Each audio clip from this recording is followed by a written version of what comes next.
Good morning, everybody. Welcome back to Development Division, and today I'm actually going to be showing you guys how to replace a headlamp gear on a 4th gen Firebird.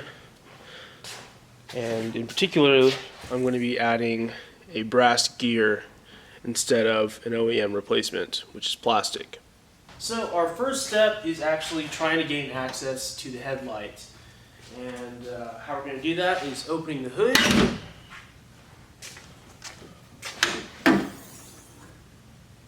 So the tools I'm pulling out are a T40. There's actually a hex-shaped driver that is better for this stuff. This is what's just going to work for me. This is all I have at the shop. This is a 3H drive, 10-inch extension.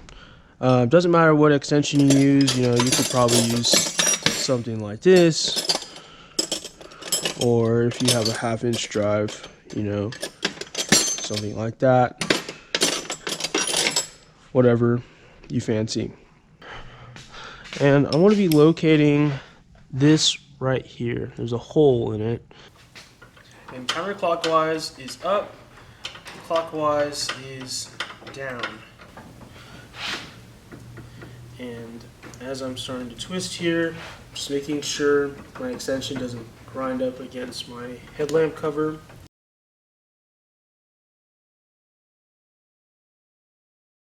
A little bit more. Good. Now we have access to the fascia here. Phillips head screwdriver. There's one here on the left side. Okay. And then there is one down here on the right side.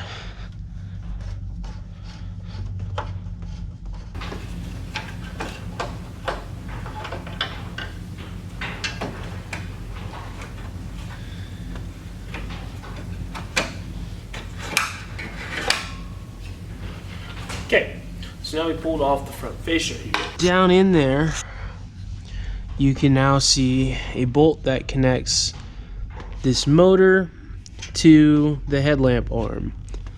And it's a 10mm bolt, so we're gonna have to get out a small wrench. Maybe we can get a socket on there. Actually gonna remove this headlamp cover too to give me a little bit more room. And I'll just use that screwdriver again.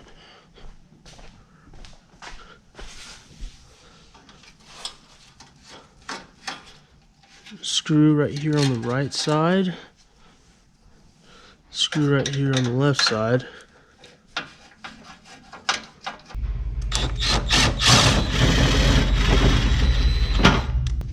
Just put this right here.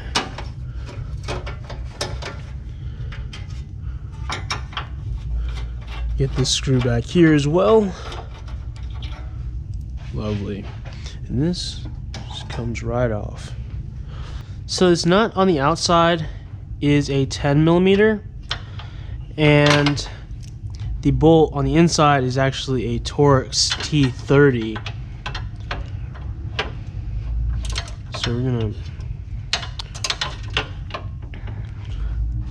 try this right here. Okay, as we're getting closer.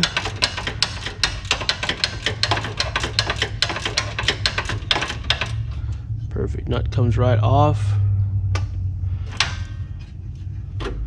Take that screw out in a second after we take out this other side. Again, T30 on there, it's kind of a tight fit. Start loosening it.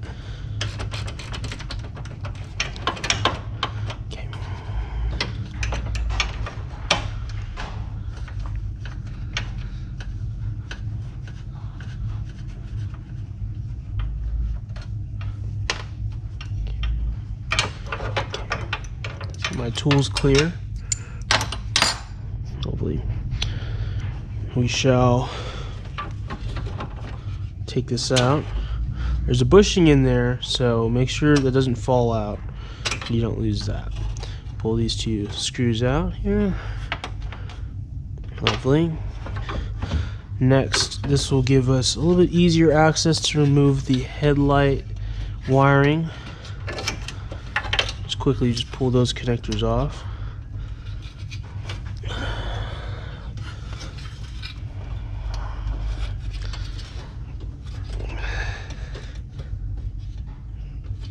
Come on now.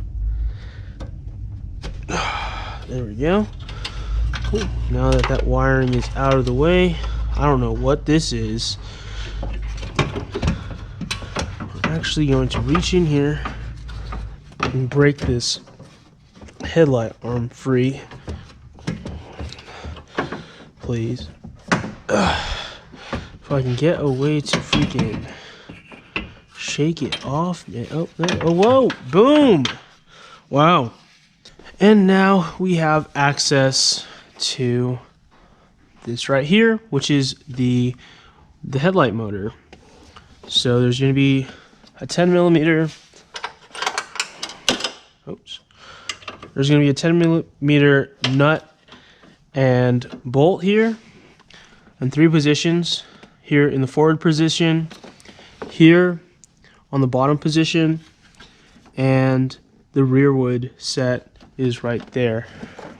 So this down in here is the wiring harness for the headlights and the headlamp motor.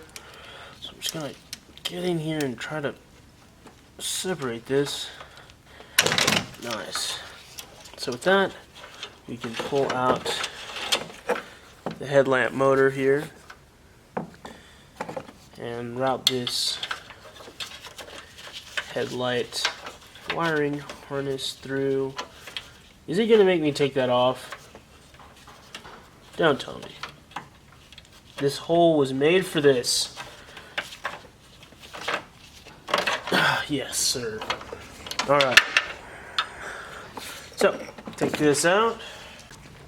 So, now we are at the workbench here. I can first remove this dust cover. That doesn't even really work anymore because there's a hole cut in it. So it doesn't really work as a dust cover. So I'm just going to put this off to the side, call it weight reduction. And now there's a seam here that this front casing meets up with this back piece here. This is actually the housing.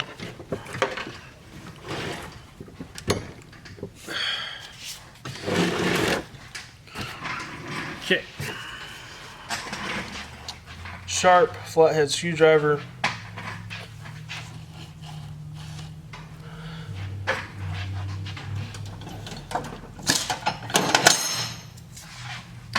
Small little hammer here.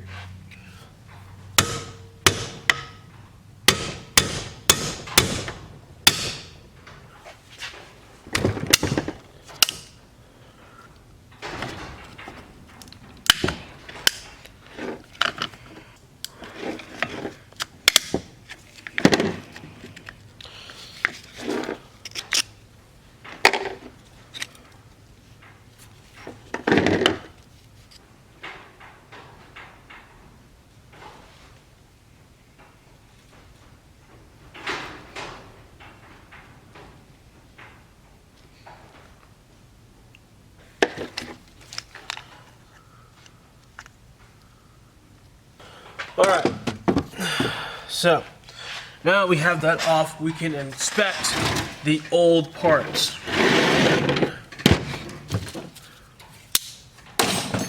And so, yep, that's a worn out headlamp gear.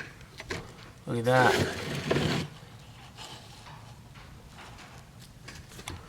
See how worn away that is right there? You guys can see that side profile. See how there's a chip right out that top piece right there?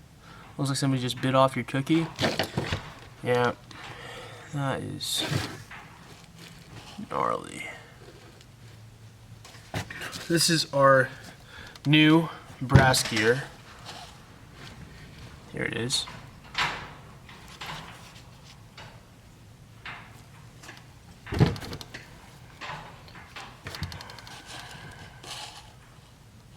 Now we have this fully disassembled, we can get this front casing inspect it for damage.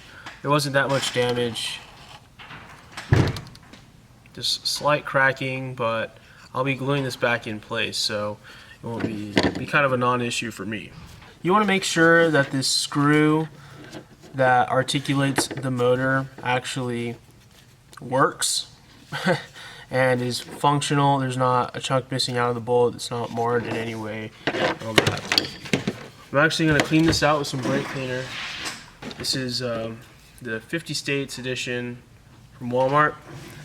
Works like a charm. Actually, I'm going to wipe this out first.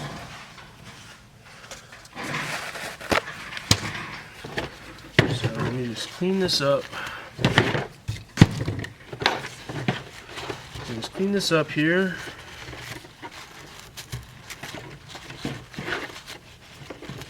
I'm actually gonna spin this as I'm wiping so it cleans off that worm gear.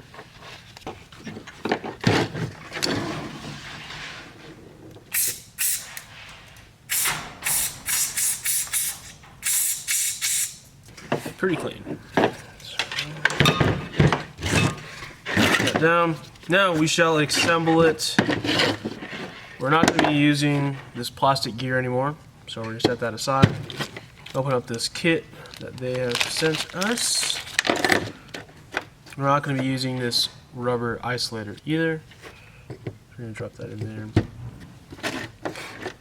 Now this is super glue. This is how you're going to attach the casing. You don't want to put this on the gears. You want to put the lubricant on the gears. And I'm actually going to place a small dab of that grease in here just to make sure this doesn't squeak or anything. Just going to put just a little bit of lubricant right there. Put that on there. Next we're going to drop this shaft in just like that. So now we have the assembly put together. We can now drop it in to the motor assembly. We're going to lubricate the gears here.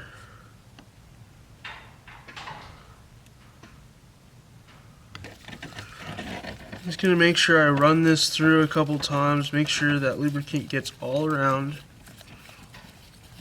both directions. Next, you're going to get super glue. We will be super gluing this lid.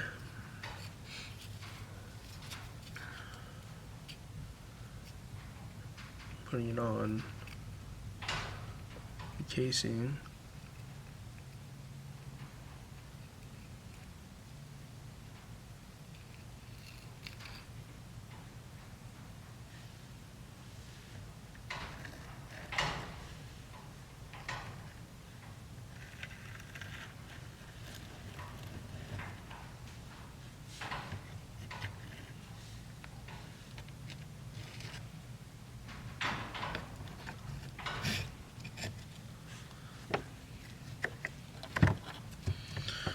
Together.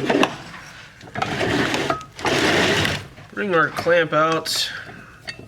Just clamp her down. Just clamp her down till dries for just a little bit.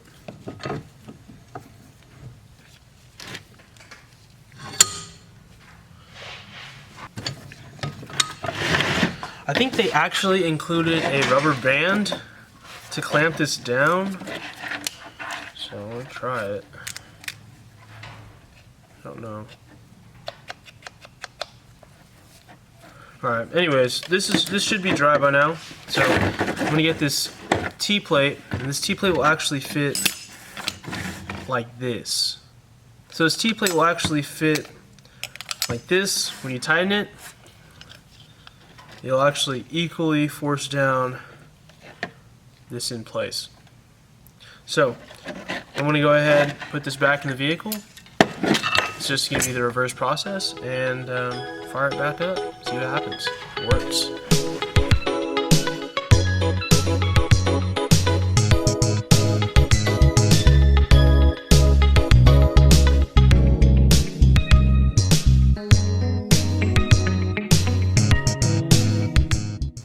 both gears are actually working now.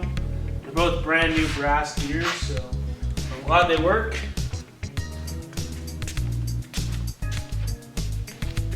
And let me see.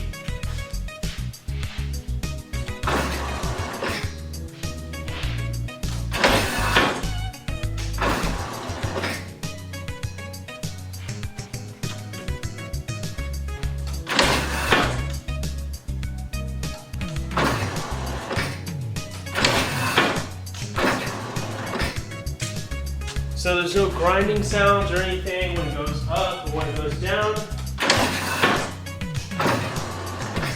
That is so cool. So that will be today's video.